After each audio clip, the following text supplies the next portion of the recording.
entronizado e exaltado, digno de honra é Jesus. Cordeiro Santo e sacerdote, o meu Senhor cheio de amor. Ó Deus, o teu Deus te ungiu com óleo de alegria. Tão lindo tu és, cheio de sabedoria. Te conheci, um novo dia nasceu para mim.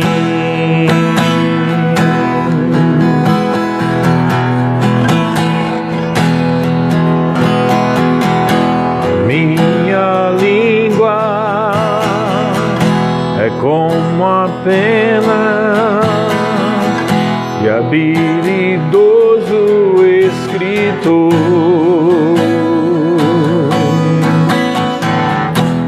No meu coração há uma música de amor. Oh Deus, o teu Deus te ungiu com óleo de alegria. Tão lindo tu és, cheio de sabedoria. Te conheci, um novo dia nasceu para mim. Oh Deus, o teu Deus te ungiu com óleo de alegria. Tão lindo tu és, cheio de sabedoria. Te conheci, um novo dia nasceu para mim.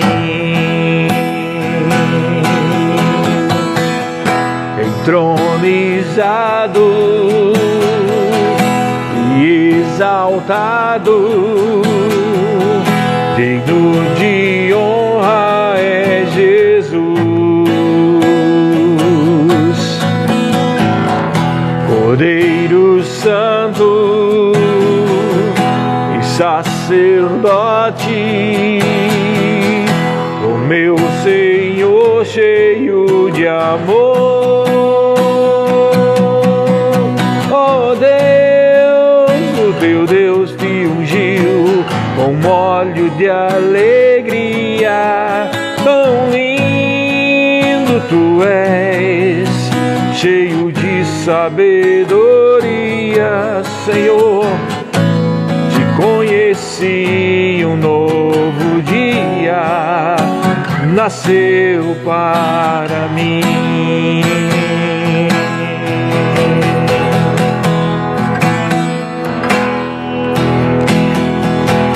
A minha língua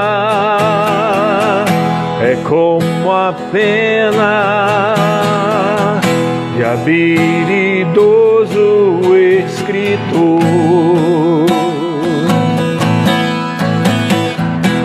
No meu coração há uma música de amor.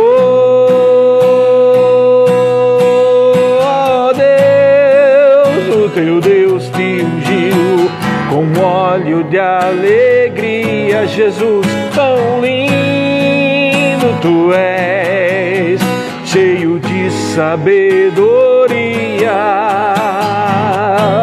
Te conheci, um novo dia nasceu para mim. Oh Deus, o teu Deus te ungiu com óleo de alegria. Tão lindo tu és, cheio de sabedoria. Te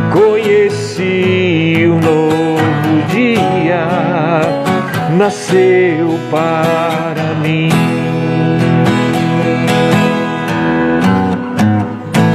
Te conheci, um novo dia nasceu para mim. Oh, aleluia. Oh, aleluia. Glória a Deus. Conhecer Jesus. Conhecer Jesus. Muitas pessoas professam, dizem que conhecem Jesus, mas os seus atos mostram claramente que não conhecem Jesus, não é verdade? Deixa eu dar uma ajeitadazinha aqui na câmera, tá? Que não conhecem Jesus, né? Porque conhecer Jesus, além de dizer e reconhecer que Ele é o Salvador e confessá-lo como Senhor da sua vida e Salvador, também tem um processo dinâmico aí, né? Quando você nasce de novo, você recebe um novo coração da parte de Deus, né? Um novo coração, porque confessa Jesus como Senhor e reconhece como seu Salvador, né?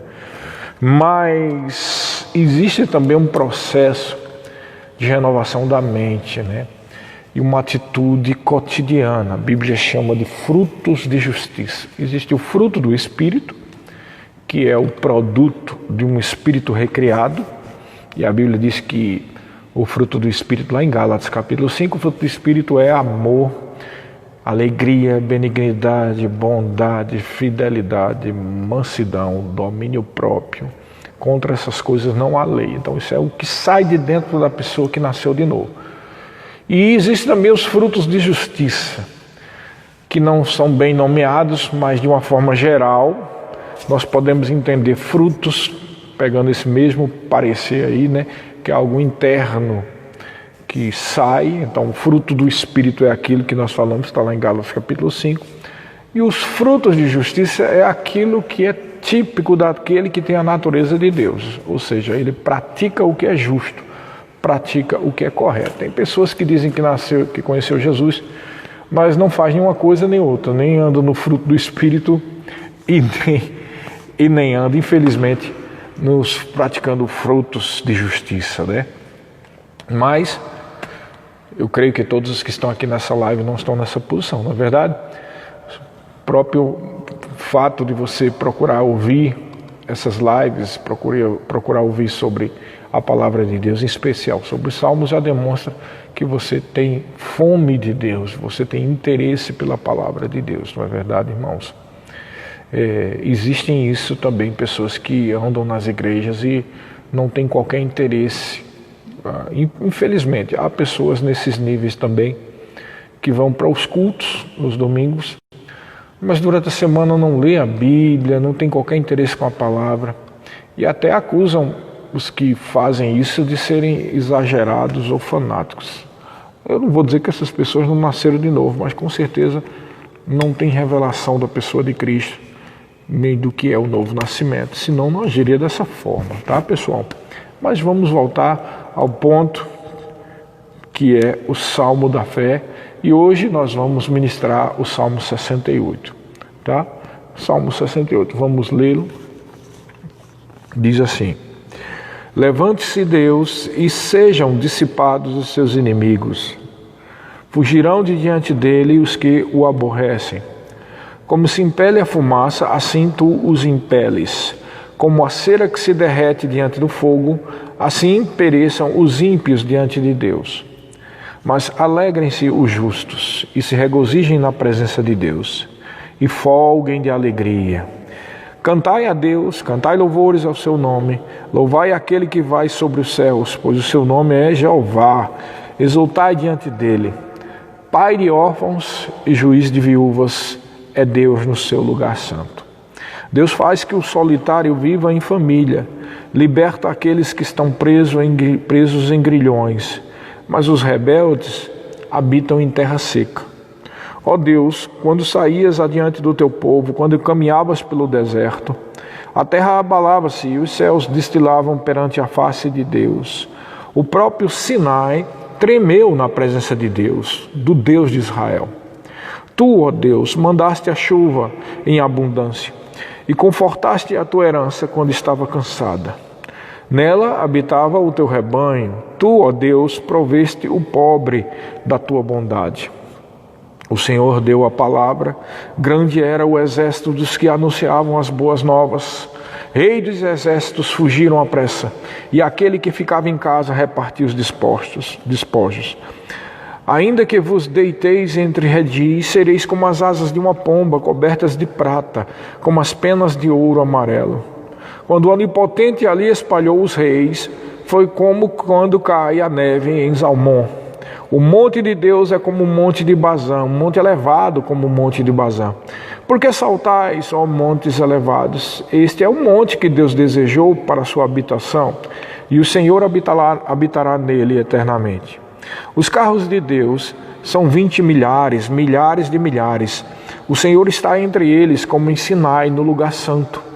Tu subiste ao alto, levaste cativo o cativeiro, recebeste dons para os homens e até para os rebeldes, para que o Senhor Deus habitasse entre eles. Bendito seja o Senhor, que de dia em dia nos acumula de benefícios. O Deus que é a nossa salvação. O nosso Deus, nossa salvação, Selá. O nosso Deus é o Deus da salvação. E a Jeová, o Senhor, pertence às saídas para escapar da morte. Mas Deus ferirá gravemente a cabeça de seus inimigos e o crânio cabeludo do que anda em suas culpas. Disse o Senhor: eu os farei voltar de Bazã, farei voltar o meu povo das profundezas do mar, para que o teu pé mergulhe no sangue dos teus inimigos e nele mergulhe até a língua dos teus cães. Ó Deus, eles têm visto os teus caminhos, os caminhos do meu Deus, meu rei, no santuário. Os cantores iam adiante, os tocadores de instrumentos atrás entre eles, as donzelas tocando adufes. Celebrai a Deus nas congregações, ao Senhor desde a fonte de Israel. Ali está o pequeno Benjamim que domina sobre eles, os príncipes de Judá com seu ajuntamento, os príncipes de Zebulon e os príncipes de Naftali. O teu Deus ordenou a tua força, confirma, ó Deus, o que já realizaste por nós. Por amor do teu santo templo em Jerusalém, os reis te trarão presentes. Repreende as feras dos canaviais, a multidão dos touros, com os novilhos dos povos, pisando com eles as suas peças de prata. Dissipa os povos que desejam a guerra. Embaixadores reais virão do Egito. A Etiópia cedo estenderá para Deus as suas mãos. Reinos da terra, cantai a Deus, cantai louvores ao Senhor. Selá. Aquele que vai montado sobre os céus dos céus desde a antiguidade, eis que envia a sua voz e dá um brado veemente. Daí, dai a Deus fortaleza, dai a sua excelência, está sobre Israel e a sua fortaleza nas mais altas nuvens. Ó Deus, tu és tremendo. Desde os teus santuários, o Deus de Israel é o que dá força e poder ao seu povo. Bendito seja Deus. Amém, aleluia, glória a Deus. Bem, como sempre a gente extrai assim, os principais versículos, né? E eu vejo que os principais ensinos desse salmo é logo no versículo 3, quando ele diz assim, no 3 ele diz: mas alegre-se os justos e regozijem na presença de Deus e foguem de alegria. Amém? Eu agora há pouco citei o Gálatas, que fala sobre o fruto do Espírito. E uma das características do fruto do Espírito é a alegria. Irmãos, não há verdadeira vida de fé sem viver em alegria. Eu realmente lamento muito, me entristeço até, porque nesses tantos anos de cristão que eu tenho, eu já vi mais crentes tristes do que alegres, né? Infelizmente é algo que não só a falta de ensino traz, mas também algo ligado à religiosidade. Há uma tendência muito grande nos cristãos entender para o lado da religiosidade. E a religiosidade não é necessariamente o que Deus ensina. As pessoas confundem atitudes de santidade, atitudes de fidelidade a Deus, atitudes de piedade, que é uma vida santa e piedosa ao Senhor, com religiosidade, né? O que Deus pede do seu povo é que ele o adore. o que Deus pede para o seu povo é que eles sigam os passos que Ele determinou na sua palavra. E não que nós comecemos a nos viver debaixo de um jugo de religião. Então, muitas pessoas vivem debaixo do jugo de religião e por isso vivem uma vida de tristeza. Mas a Bíblia deixa claro que a alegria do Senhor é a nossa força. A Bíblia deixa claro também que fruto do Espírito é alegria. E também a Bíblia deixa claro que Jesus foi ungido com óleo de alegria como a nenhum dos seus companheiros. Inclusive essa música que nós cantamos agora, a música do nosso querido Manassés, que é o nosso supervisor aqui do Sul, que fala que ele foi ungido com óleo de alegria. Jesus foi ungido com óleo de alegria. Se alguém é ungido com óleo de alegria, essa pessoa não pode viver em tristeza. Mas você foi ungido com óleo de alegria. Porque Jesus não só foi ungido, como Ele fez de você um ungido por óleo de alegria. Tanto é verdade que o fruto do Espírito também é alegria, amém? Mas é preciso entender que a gente só anda em alegria, não é pelos sentimentos assim, vou sentir alegria, não estou sentindo alegria.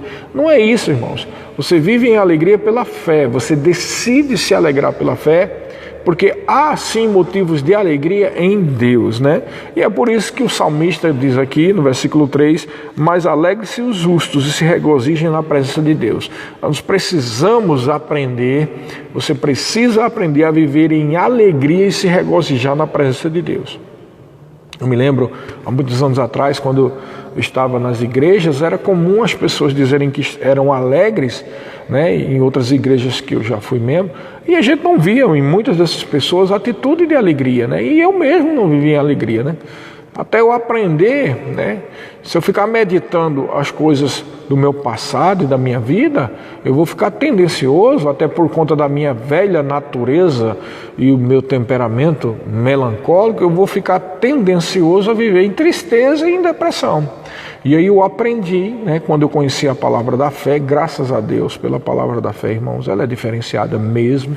Está aqui um que vive hoje como pastor pregando a palavra, única e exclusivamente, claro, por Deus, mas porque Deus me fez conhecer essa palavra da fé. Porque se eu fosse de outra palavra, primeira coisa que eu nunca ia assumir pastoreamento de lugar nenhum, eu não ia ser pastor, nem nada disso, ia viver nas minhas melancolias e tristezas, me sentindo um incapaz de tudo, porque a minha tendência natural era essa, a me sentir incapaz de tudo, não mover uma palha para crescer em alguma área, por causa da depressão, da tristeza, e para dar mais subsídio e substância a esse ponto de vista negativo, ainda havia o background, ou seja, um pano de fundo de um monte de coisas ruins que tinha acontecido na minha vida, Então, se eu fosse viver desse jeito, eu nunca seria nem pastor, nem ministraria a palavra como eu estou ministrando para vocês.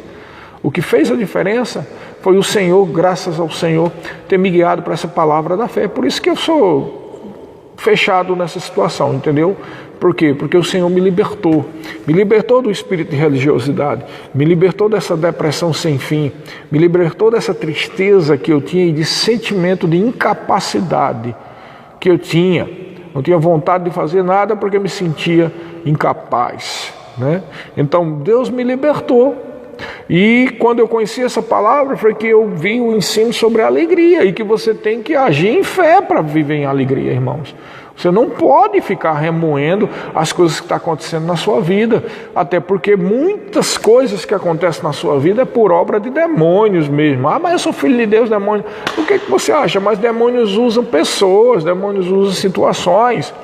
E não só você tem que viver uma vida de fidelidade a Deus, mas também proteger. A Bíblia diz lá em Provérbios capítulo 4, sobre tudo que se deve guardar, guarda o teu coração, porque dele procede as veredas da vida. Então, precisamos guardar o nosso coração com a palavra e decidir andar em alegria. Então, o primeiro ensino desse salmo é esse: alegre-se os justos. E ele ainda diz mais: cantai a Deus, versículo 4, Cantai louvores ao seu nome, louvai aquele que vai sobre os céus, pois o seu nome é Jeová, né? O seu nome é Iavé, como diz outros, ou é o tetragrama, que o nome impronunciável, essa que é a verdade, é um nome santo para os judeus, era um nome tetragrama, 4 palavras, tetra, 4 letras, melhor dizendo, que era o nome de Deus. E aí ele tem um outro ensino aqui, além da alegria, temos o que ele diz no versículo 5, Pai de órfãos e juiz de viúvas é Deus no seu lugar santo. Esse versículo foi muito importante para mim durante um tempo na minha vida, né? Porque depois que eu voltei para o Senhor, em 94, eu tinha que conviver mais duramente com essa realidade da morte dos meus pais, né? Meus pais morreram em 89 e eu vivi uma período de muita tristeza, mas todo esse período aí, né, de 89 até 94, mas quando eu voltei para Deus em 94, e eu peguei esse versículo como base para a minha vida. E é verdade, o Senhor é o meu Pai, né? Não só Ele é o seu Pai, como é o meu Pai, mas especialmente Ele é Pai de quem é órfão, entendeu? Porque não tem outro Pai, né? Com 20 e poucos anos eu estava sem o pai, sem a mãe, para me dar conselhos, né? E graças a Deus que em 94 eu voltei-me para o Senhor. E desde então o Senhor tem sido meu pai, minha mãe, o Senhor tem sido meu conselheiro, baseado em cima deste versículo aqui. Pai de órfãos e juiz de viúvas é Deus do lugar santo. Por que ele tem essa expressão, pai de órfãos e juiz de viúvas? Porque essas duas classes, principalmente em Israel, eram muito desassistidas, né?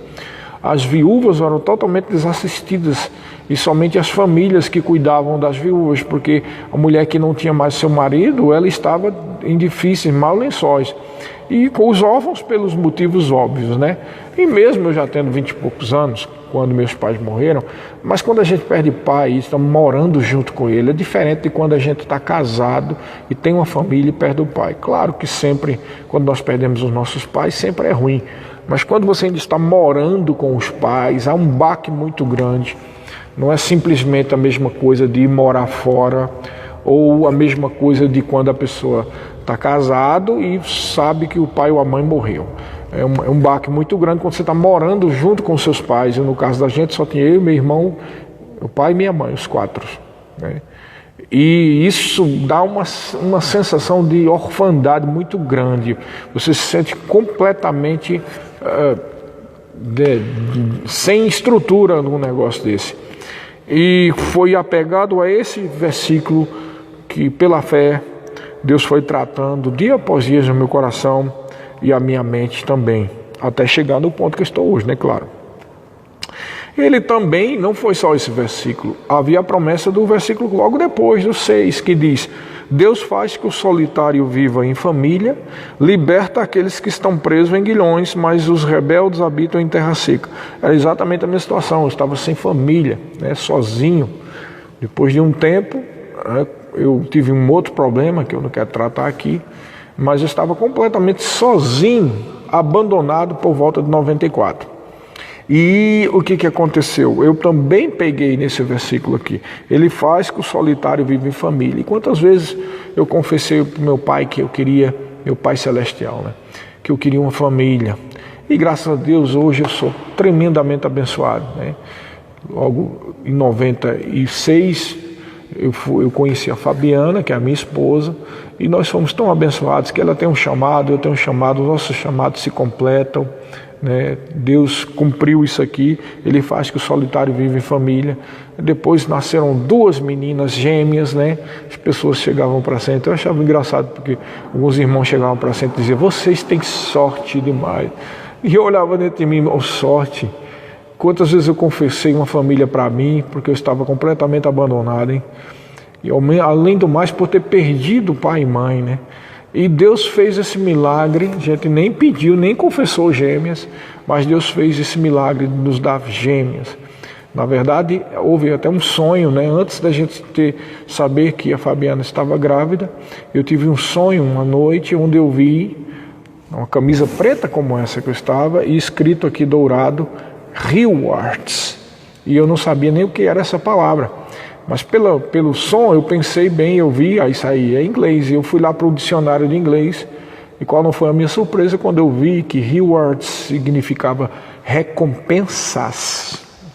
Logo depois, alguns dias depois, nós soubemos que a Fabiana estava grávida. Então as minhas filhas foram recompensas.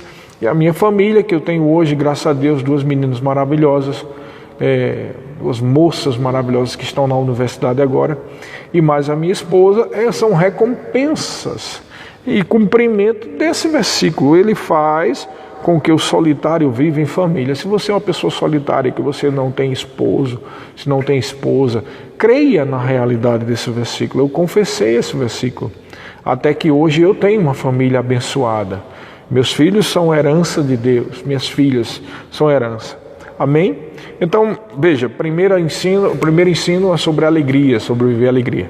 O segundo ensino é que ele é o pai de órfãos, juiz das viúvas, e faz com que o solitário viva em família. Então, depois ele fala de muitas coisas sobre o poder de Deus, que manda chuva, que habita no meio do rebanho dele. Ele diz também no 11, um outro ensino maravilhoso, ele diz assim: o Senhor deu a palavra, grande é o exército dos que anunciam as boas novas, né? Então é lindo isso, não só a palavra de Deus está sendo citada aqui, como ele também cita aqui que há um exército levantado pelo próprio Deus para ministrar a palavra de Deus. Deus é quem levanta os seus ministros, amém? É o próprio Deus, irmãos. Ninguém pode assumir uma posição de ministério da palavra, né? Porque os 5 dons ministeriais, todos eles, olha só, os dons ministeriais: apóstolo, profeta, evangelista, pastor e mestre. Sabe por que é isso aqui? Primeiro, apóstolo. Porque apóstolo é o dedo polegar, porque ele toca todos os outros. Então, isso mostra que o apóstolo foi capacitado por Deus para tocar em todas as unções. Então, a pessoa que tem um chamado apostólico, ele eventualmente opera no dom de profecia, ele opera como evangelista, com sinais e milagres, ele opera com o coração de um pastor e ele opera como ensinando como mestre. Por que Deus levanta o apóstolo dessa forma? Porque uma das características principais do chamado apostólico na nova aliança, no Novo Testamento, que é totalmente diferente do chamado apostólico do início da igreja. Por quê? Porque havia os apóstolos do Cordeiro, que eram os 12, né? Que depois se tornou 11, porque Judas traiu. Há os apóstolos de fundação, dentre os quais Paulo estava inserido, né? São os apóstolos de fundação. E existe o chamado apostólico, que a Bíblia cita lá em Efésios capítulo 4, que nós vamos daqui a pouco tratar sobre isso. Então Deus chamou o chamado apostólico, né, para fundar a igreja. Esse é, na verdade, o principal motivo pelo qual ele levanta apóstolos hoje em dia. As pessoas às vezes confundem apóstolos como líderes de ministério. Mas, na verdade, a prática, se você observar bem e estudar um pouco sobre os dons ministeriais, há até líderes de ministérios nacionais e internacionais que não são apóstolos, eles se autodenominam apóstolos, mas a operação de dons específicos na vida deles colocam eles como prioritariamente de um outro chamado. Pode até ser que Deus tenha chamado essas pessoas para o apostolado também, mas eles têm alguns apóstolos que têm mais umas características mais de evangelista, mais de pastor, de mestre, etc. Então, mas vamos ao ponto. Então aqui está apóstolo, tá? Aqui é profeta, porque o profeta aponta e revela coisas. Aqui está o evangelista, porque é o maior de todos, ele vai mais longe. O evangelista vai para outras nações, faz cruzadas, vai para todos os lugares. O evangelista é capacitado com dons sobrenaturais de milagres, sinais e maravilhas. Claro que os sinais opera em todo aquele que crê, mas o evangelista ele é mais dotado desses dons do que qualquer outro. Por quê? Para poder chamar os incrédulos, né? Porque os dons, sinais e maravilhas é para conversão de vidas, não é para a igreja. Muita gente pensa que igreja que é de Deus é aquela que opera milagres e sinais. Pode ser que opere durante um tempo, mas isso não necessariamente é uma obrigatoriedade, porque os sinais e maravilhas é algo típico de um evangelista. E o objetivo é óbvio, é para trazer o povo para a casa de Deus, para que as pessoas sejam salvas. Por isso que o evangelista é usado muito em cruzadas, em evangelismos, em vários lugares, em outras nações, etc. Então, evangelista, esse aqui é o pastor, por quê? Porque tem o dedo anelar, o dedo que tem a aliança, tá? Isso aqui é a minha aliança de casado. Então, por quê? Porque o pastor ele é dotado com um coração misericordioso mais do que os outros dons. Isso também é uma capacitação dada por Deus para cuidar da igreja, tá? E esse aqui é o evangelista, ou é o mestre, porque, se você for ver, é porque ele vai mais longe, lá dentro. O mestre, ele tem uma capacitação dada por Deus para ensinar os oráculos do Senhor com maior profundidade do que os outros dons, tá? E o que é que eu estou querendo dizer com isso? Por que eu estou citando isso agora? Porque os 5 dons ministeriais têm uma coisa em comum. Qual é? Todos os 5 são portadores da palavra. Alguém que foi chamado nos 5 dons ministeriais é necessariamente alguém que ou prega ou ensina a palavra. Dado por Deus, isso. Ninguém pode forçar e dizer, eu sou profeta, eu sou pastor. E não, os dons provam o que a gente é, não é verdade? Os dons de Deus provam o chamado. E eu estou dizendo isso porque esse versículo diz, ele deu a palavra, versículo 11, grande é o exército dos que anunciam as boas novas. É grande e é chamado por Deus. E nunca vai faltar ministros de Deus. Ministros tanto masculino como feminino, né? Homens e mulheres. Nunca vai faltar, porque isso é uma comissão e é um chamado dado pelo próprio Senhor, tá? Depois ele continua nos outros versículos, dizendo sobre o poder de Deus, que ele espalhou reis, que o monte de Deus é Bazã e tal, mas eu quero trazer outra menção aqui, além de alegria, o ensino de alegria, além do ensino sobre que ele faz com que o solitário viva em família, e que é pai de órfãos e juiz das viúvas, né? E além desse ponto aqui que nós citamos no 11, que é versículo 11, que é a questão da palavra e de que grande é a quantidade de pessoas, o exército daqueles que ministram a palavra, o outro versículo está ligado a esse aqui, que é o quê? O 18. E se você ouviu a nossa leitura, você deve ter percebido alguma similaridade com um outro texto da Bíblia, né? Olha o que diz 18. Tu subiste ao alto, levaste cativo o cativeiro, recebeste dons para os homens e até para os rebeldes, para que o Senhor Deus habitasse entre eles.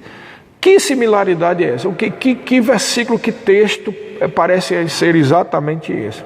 Ora, Efésios capítulo 4, versículo 8. Vamos lá? Efésios capítulo 4.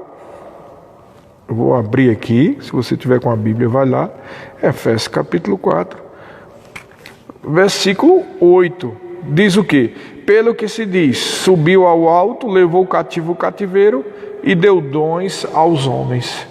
De quem ele está falando aqui? De Jesus. Você está vendo como o Salmo é maravilhosamente profético? Paulo aqui, ao escrever a carta aos Efésios, ele citou o que está escrito no livro de Salmos, mas ele não só citou como fazendo um link com o que está no Salmo, mas ele está dizendo aqui, fazendo um ensino sobre os 5 dons ministeriais.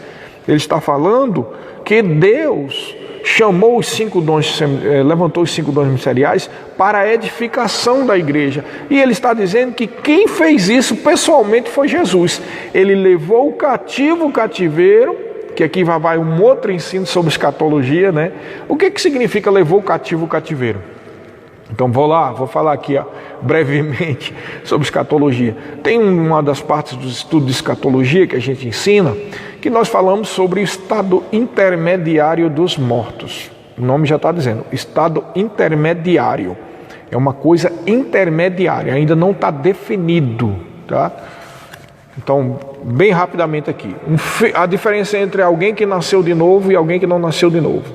Quem nasceu de novo é filho de Deus, é cristão, né? Foi salvo, essa pessoa morre. E ao mesmo tempo, aqui à esquerda, tem aquele que não recebeu Jesus, não quer saber de Deus, não quer saber de nada e morreu. O que é que acontece com os dois, né?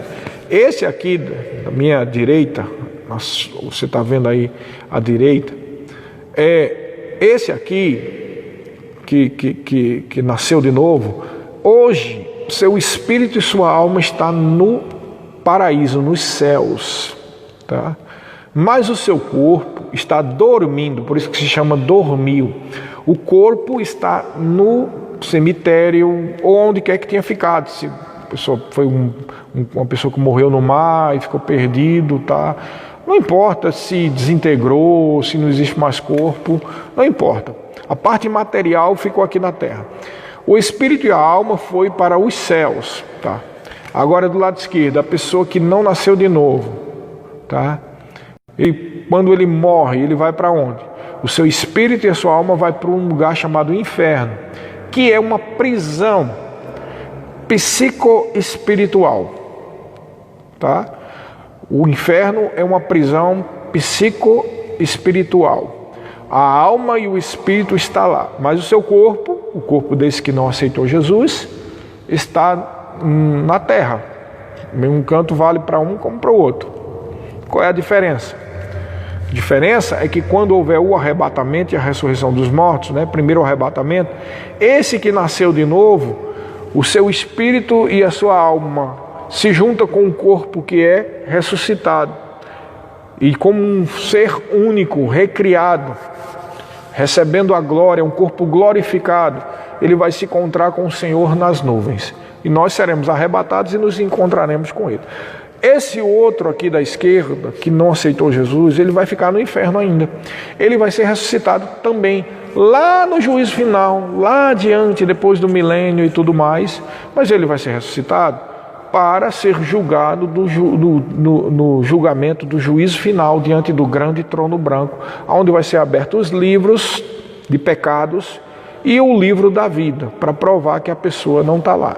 Depois disso, este que não recebeu Jesus vai para a penitenciária, vamos dizer assim, do Lago de Fogo. Aqui é diferente, já não é uma prisão psicoespiritual. No Lago de Fogo é um inferno propriamente dito, porque lá é o espírito, a alma e o corpo que sofre. Por isso que Jesus usou a seguinte expressão: onde o verme não morre e o fogo não se extingue. Então, por que eu falei de tudo isso aqui? Porque antes de Jesus pagar o preço, morrer, passar 3 dias no seio da terra e ser ressuscitado, a realidade antes era diferente. Como é que era antes? Se alguém era filho de Deus, como Abraão, como Davi e todos mais, Samuel, quando eles morriam, eles não iam para o céu. Eles iam para um lugar chamado, que nós geralmente chamamos de seio de Abraão. Por que nós chamamos de seio de Abraão?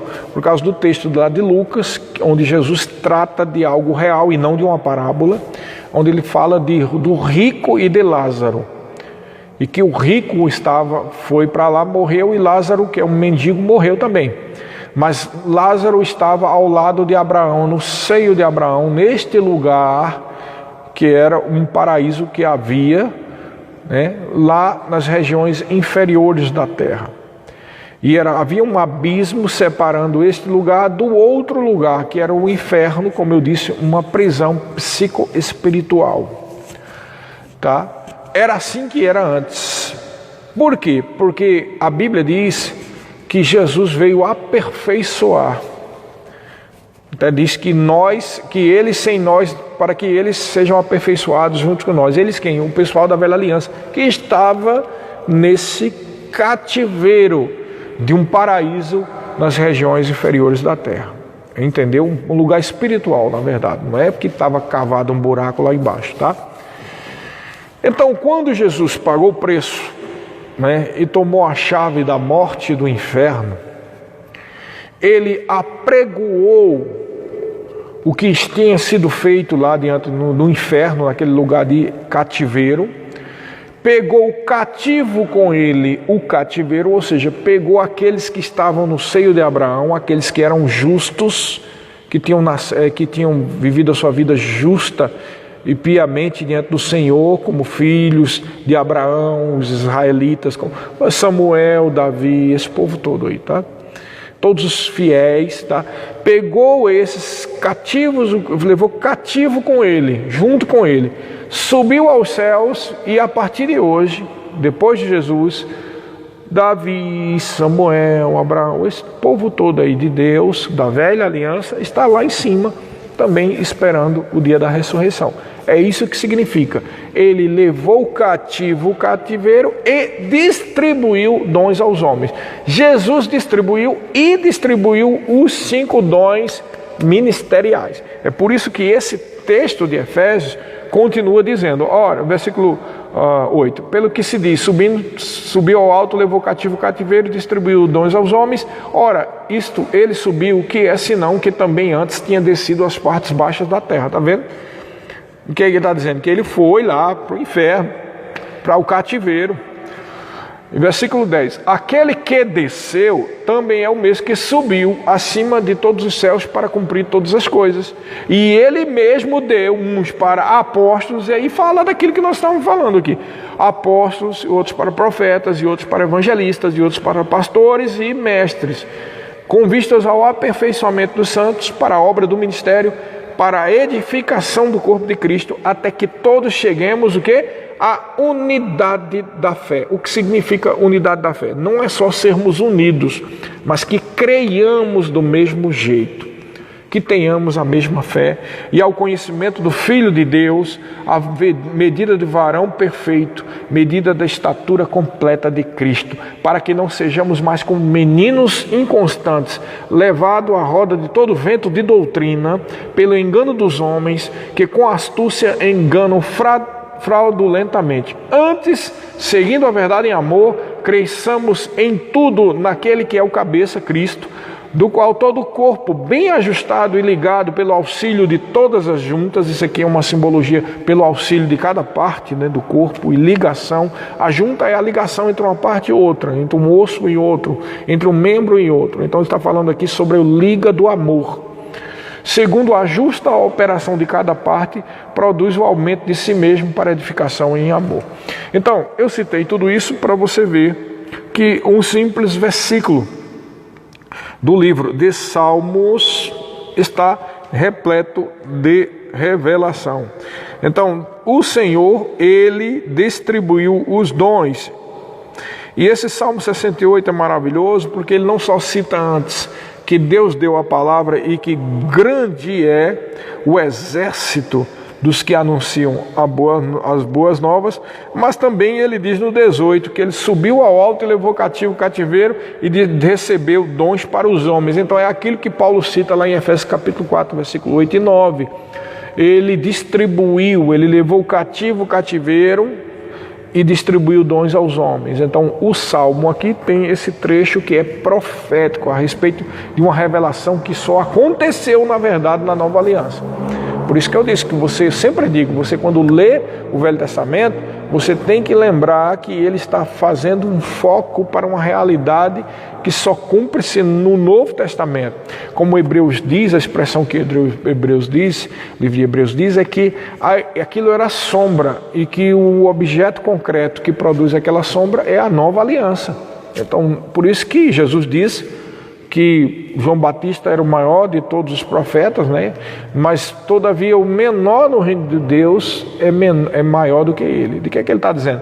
Que aqueles que vivem no reino de Deus na nova aliança, naquilo que não é sombra, mas é a própria realidade e fato profético, e estão numa situação muito melhor diante de Deus espiritualmente do que até o próprio João Batista e todos os profetas do Velho Testamento. Por isso que é errado a gente tentar viver ou ter um certo saudosismo daquilo que nem viveu, querendo que a vida fosse como na época da velha aliança. Irmão, você está vivendo uma época muito melhor diante de Deus. O problema é que muitas pessoas são, na verdade, estão dentro das igrejas, mas são incrédulas. Isto mesmo. São incrédulas e queriam que ver o mar vermelho se abrindo, queria ver Elias clamando para cair fogo no céu, para poder glorificar a Deus e admitir, reconhecer que Ele está no nosso meio. Isso é incredulidade. Na verdade, a Bíblia é bem dura sobre isso e diz: desperta, ó tu que dormes, e Cristo te esclarecerá. E um outro texto que faz link com esse diz que não sejais como no dia da provocação do deserto. E quando você pega esse texto que faz link lá em Salmo, não me lembro agora qual é o Salmo, você vê que o problema daquela provocação do deserto é que os israelitas disseram: está Deus entre nós. Então, na verdade, o problema sempre foi a falta de fé, é não andar em fé, é incredulidade.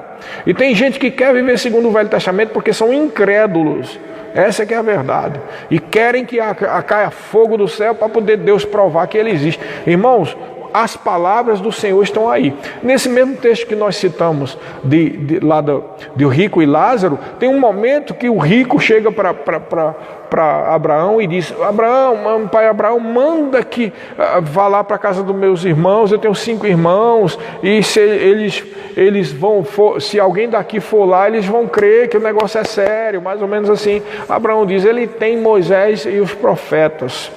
Aí o rico diz assim: não, pai Abraão, mas se for alguém daqui dentre os mortos, eles vão crer. E aí Abraão diz assim: se eles não crerem na palavra, como é que eles vão crer? Se alguém, ainda que venha alguém daqui dentre os mortos. Então, não é uma coisa sobrenatural assim que vai provar a Deus, irmão. Como eu disse ainda agora, os sinais e maravilhas, por exemplo, não é para provar que Deus está no nosso meio. Os sinais e maravilhas é para trazer o incrédulo, porque o incrédulo precisa de ver. A pessoa que não tem Jesus e que não nasceu de novo e que não é uma nova criatura, esse precisa ver para crer, porque ele ainda não acredita. Muita gente pensa que o que nós estamos tendo aqui é só meramente uma opinião particular a respeito de religião, né?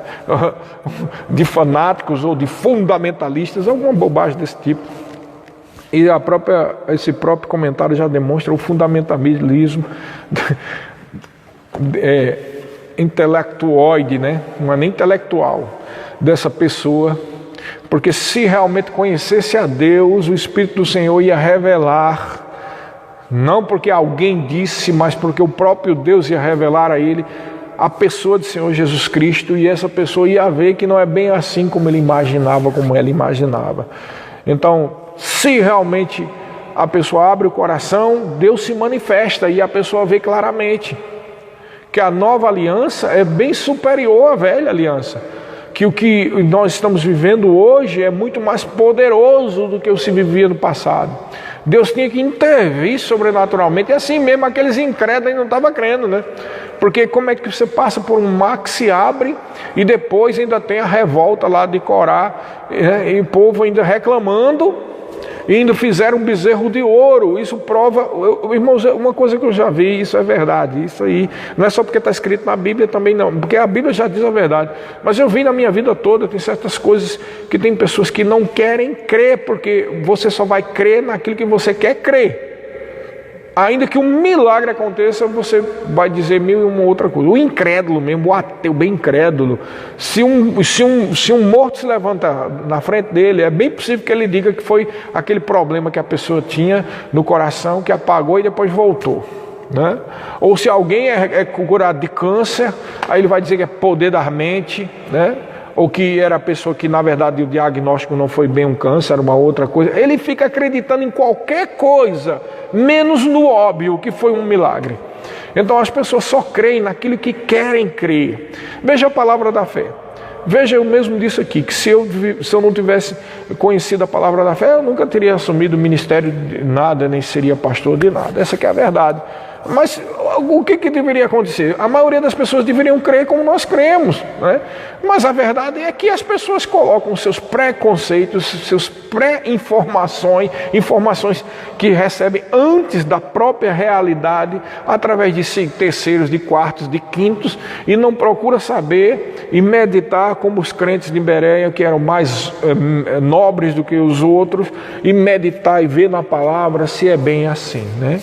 Então, por conta disso, não há revelação. Por não há revelação, vão padecer as agruras daqueles que não conhecem a palavra, ou, segundo a advertência do nosso Senhor Jesus Cristo, errais, não conhecendo as Escrituras, e nem o poder de Deus. Ele falou para religiosos que achavam que conheciam das Escrituras. E esse é o problema de hoje em dia. Muitas pessoas religiosas que acham que conhecem as Escrituras e por isso já ficam com preconceitos estabelecidos e aí não querem crer. Então você vai crer naquilo que você quer crer. É por isso que é bom sempre ter o coração aberto para crer no que está escrito na palavra, na sua integralidade. Tudo que está escrito na palavra é a palavra de Deus, irmão. Jesus Cristo, o Isaías 53, por exemplo, é o maior exemplo disso. Isaías 53 diz que ele levou sobre si as nossas enfermidades. O castigo que nos traz a paz estava sobre ele, e pelas suas feridas nós fomos sarados, pelas suas pisaduras ou feridas, né? E aí tem sempre um doutor da lei atual que diz que aqui está falando tão somente da cura da nossa enfermidade maior, que é o problema do pecado. Então Jesus levou o problema espiritual da humanidade. Tá bom. Se a gente fala que está falando de cura divina, diz que é uma coisa moderna, que é uma teologia importada dos Estados Unidos, que é uma criação dos últimos tempos, que não é o puro evangelho, não é verdade?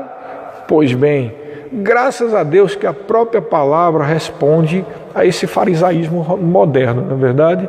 Porque lá em Mateus capítulo 8, versículo 16 e 17, diz ainda no ministério de Jesus que muitos endemoniados e doentes enfermos foram levados até ele.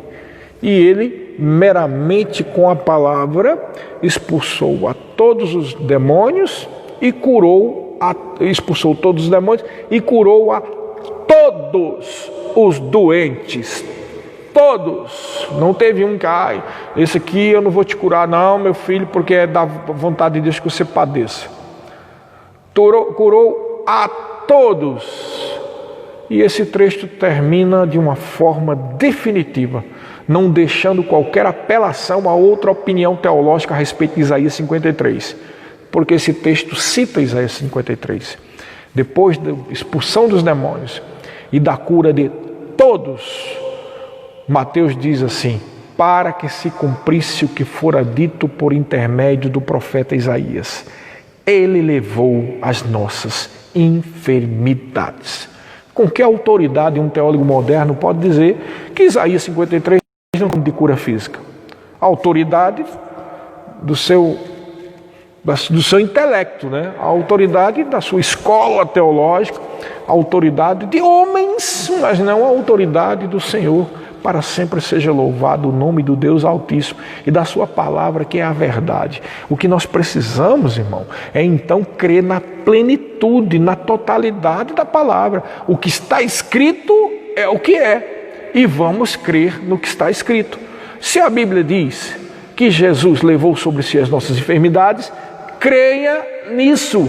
Tome posse disso, isso é verdade, isso não é invenção, está escrito na palavra há 2000 anos atrás, o texto de Mateus, e muito mais, 2.400, 2.500 anos, o texto de Isaías. Então é algo firmado para sempre nos céus, não é a escola criada no século passado ou há 3 séculos que vai dizer que isso não é, irmãos. Creia na palavra de Deus, fique com a palavra de Deus.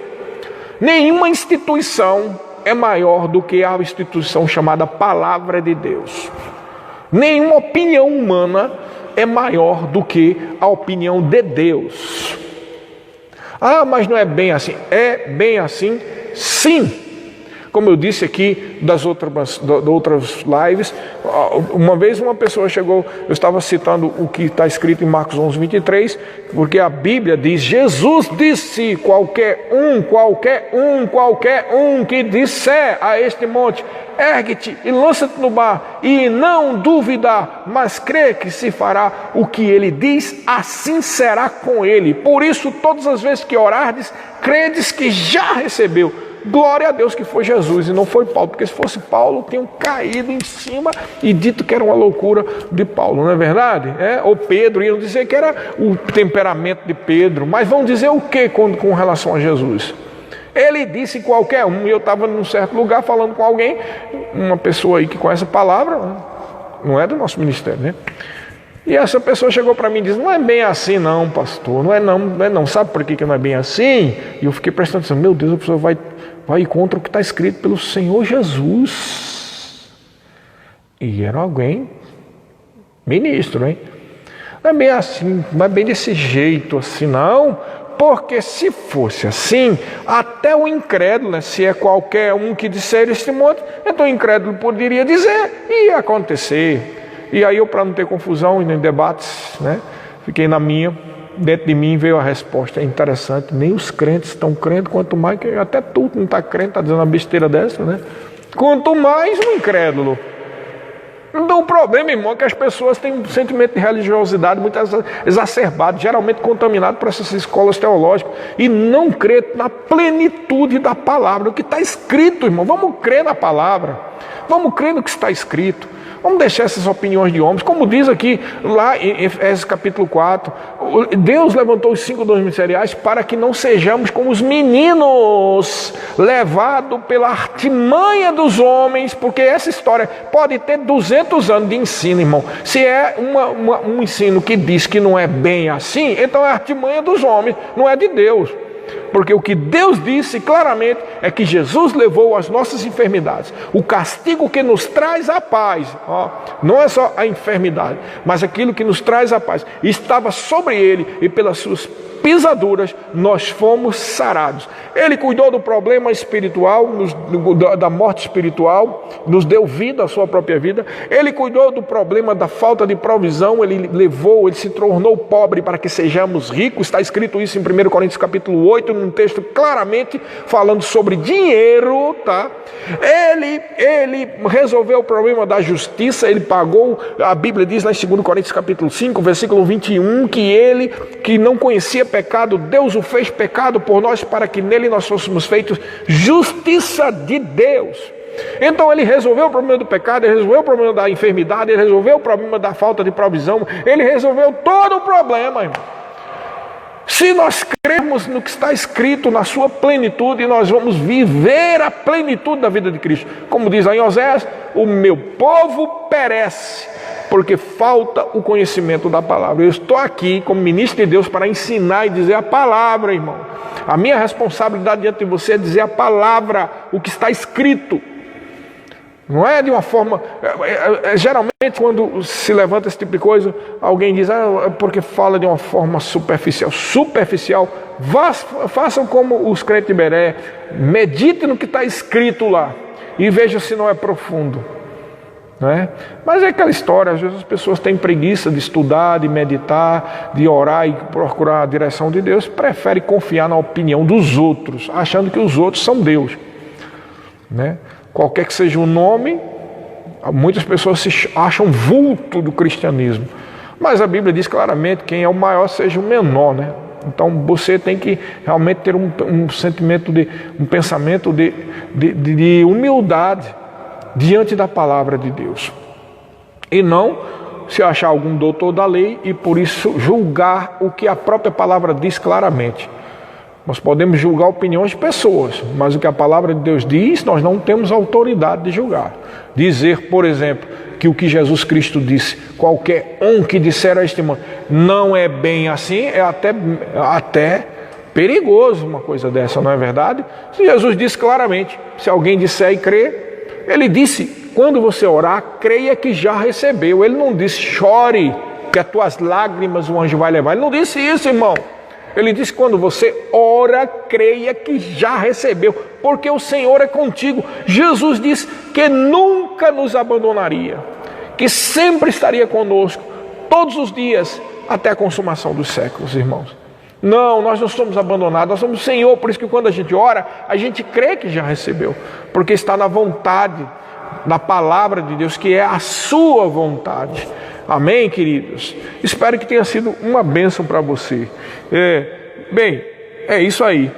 O Salmo 68, ele termina no final falando justamente de dar força e glória a Deus, porque esse é o nosso Deus Todo-Poderoso.